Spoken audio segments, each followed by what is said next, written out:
అనకాపల్లి జిల్లా రాజయ్యపేటలో bulk drug పార్కుకు వ్యతిరేకంగా మత్స్యకారులు ఆందోళన 49వ రోజుకు చేరింది. మత్స్యకారుల నిరసనకు 9 వామపక్షాల పార్టీల నాయకులు మద్దతు తెలిపారు. వారితో కలిసి ఆందోళనలో పాల్గొన్నారు. బతుకు పోరాటం చేస్తున్న రాజయ్యపేట గ్రామస్తులపై నిర్బంధం విధించడాన్ని వామపక్షాల నేతలు తప్పుపట్టారు. పారిశ్రామికవేత్తల ప్రయోజనాల కోసం మోదీ బల్క్ డ్రగ్ పార్కు తీసుకువస్తే చంద్రబాబు దానికి తల ఊపడం దుర్మార్గమన్నారు.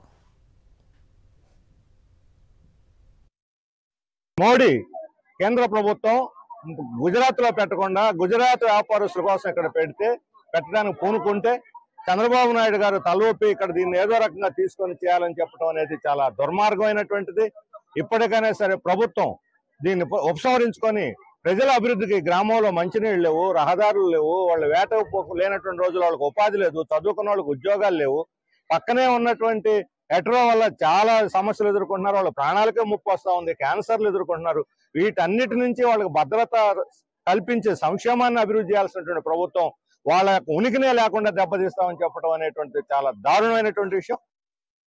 మోడీ కేంద్ర ప్రభుత్వం గుజరాత్ లో పెట్టకుండా గుజరాత్ వ్యాపారస్తుల కోసం ఇక్కడ పెట్టడానికి పూనుకుంటే చంద్రబాబు నాయుడు గారు తలూపి ఇక్కడ దీన్ని ఏదో రకంగా తీసుకొని చేయాలని చెప్పడం అనేది చాలా దుర్మార్గమైనటువంటిది.